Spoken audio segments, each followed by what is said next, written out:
This sucker is stuck.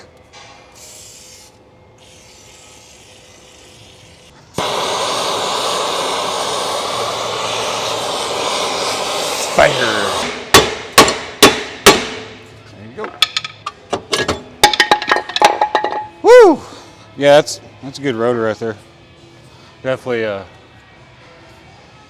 Definitely not warped or anything. Same thing with the brake pads. Definitely, nah. Got another 10,000 miles on that. It's delaminating on the edges. Oh yeah. See all the cracks? These are OEM, dude. Those look original. Did these come with pads? They're not going to be in those. This shit came in a separate box. When they get real stuck like that, it's just best just to sand them down a little bit. Rear brakes, because when we're test driving it, you hit the brakes, it goes bop, bop, bop, bop, bop, bop, real bad. And you can see right there, they're extremely warped. Original rotors, because if you look on the front of them, they say 86 on them. Even though this is 87, it was early 87 build. And then when you see what's going on with the overheating issue, temp gauge doesn't work, and he's complaining about it stalling on him. And then also we need to find the electrical gremlin in this thing, because right now there's no key in there, and the clock's on. And then the other day the wipers are on, and there's no key in it, and it's in the off position. Could be an ignition switch, or it could be the typical C4 gremlin in here. Click. Right now, I'm just gonna put the old pads in so we can get it moving, so we can get cars in tonight, since the pads ain't gonna be here until tomorrow. We found the reason.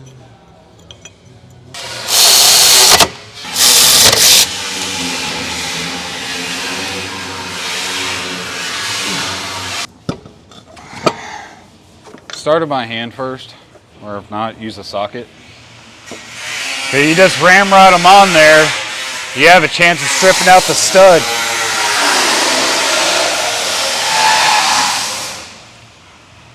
Sounds like a dying porpoise out there.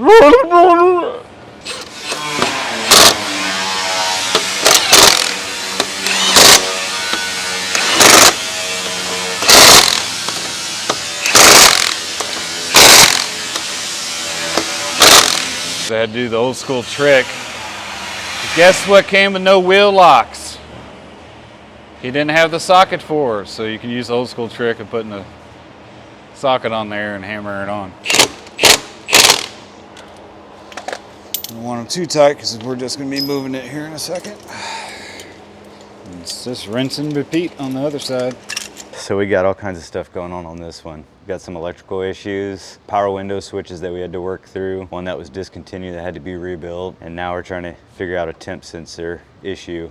This thing's got 2 different temp sensors, and of course the one we need to get to is hidden behind everything.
I gotta find the pin out so I can test resistance.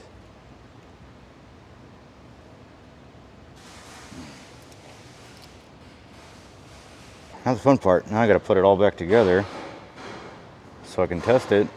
And if it's bad, we get to take it back apart. Essentially, I need to run it and pick up this signal and see what the resistance is to the temperature, and that'll tell me if it's reading correctly. So this car came in for stalling issues, and the guy's like, I don't know what's going on. It keeps stalling and everything else. Well, after some digging and probing wires and stuff, I finally found the issue. Here's one of the issues. That looks good.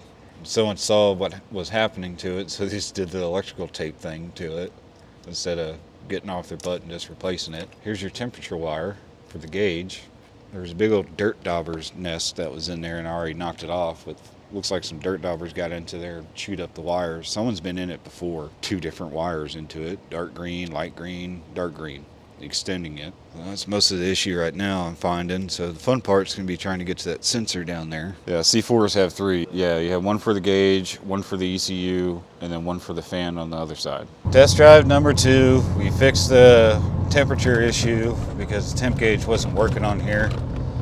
We put new brakes, new rotors, and new brake pads in the back. Got the AC working, and then back here I got that window cleaned up a little bit. We found most of the issue that was going on with it's stumbling on its butt and everything. Come to find out, a plug wire is right next to one of the intercoolers and burn out the plug wire. And the temperature gauge wire was looked like it got chewed up by some dirt daubers, because it was all chewed up on the end. The wire fell off, and there's a dirt dauber nest around it. So I was able to pop the intercooler off, fix the wire, actually extended it where it won't touch anything or get burnt. And then on that plug wire, I just replaced the one with a 90-degree boot on it, stuck that on there. It was cylinder number 6 misfire. So it's running a whole lot better now. It actually sounds better. I'll just take it for a little cruise, see what she does. Oh, overdrive light's working now.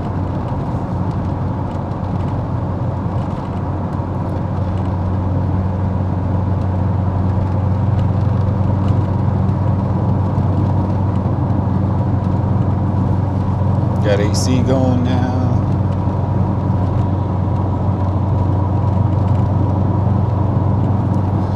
It's not gonna be super cold, it'll be cool.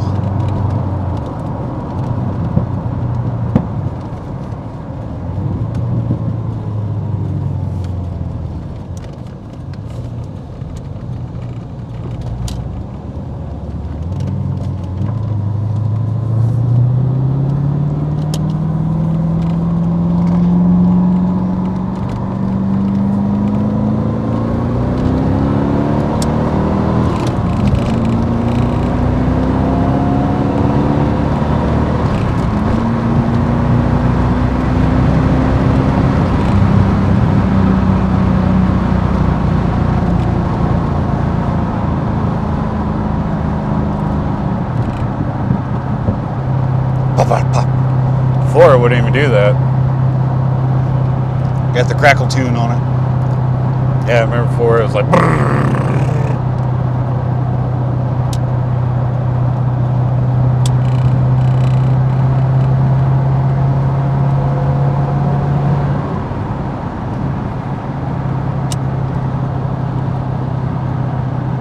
$38 miles a gallon from the instant. Let's see, what's our average? 2.8 miles a gallon. That's our average right now.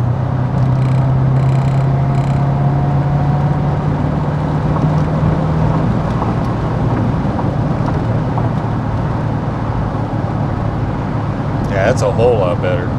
Want to race? No? Alright. This thing does handle very well.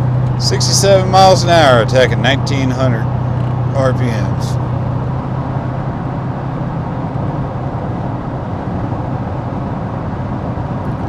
I got passed by a Soul. It's not fast. Oh, and another thing too, this was all broken. This is for your power mirrors. Guess what's unobtainium now and you can't find? That. So what I did is took it apart. I had an old pin laying around with a spring in it. Cleaned the contacts up, cut the springs to the right size, and then there you go. And they work.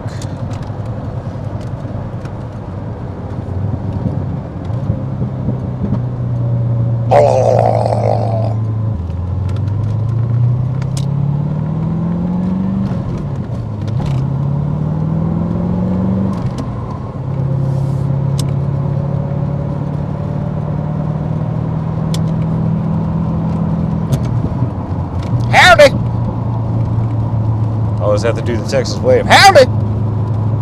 Got a nice truck. Got a nice car. I like your Corvette.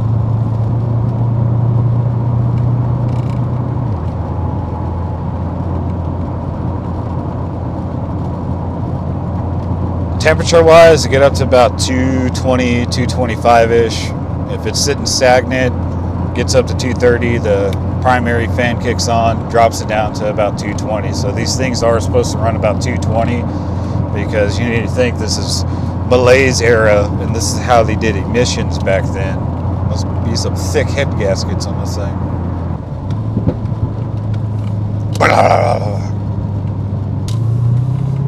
Alright, ready?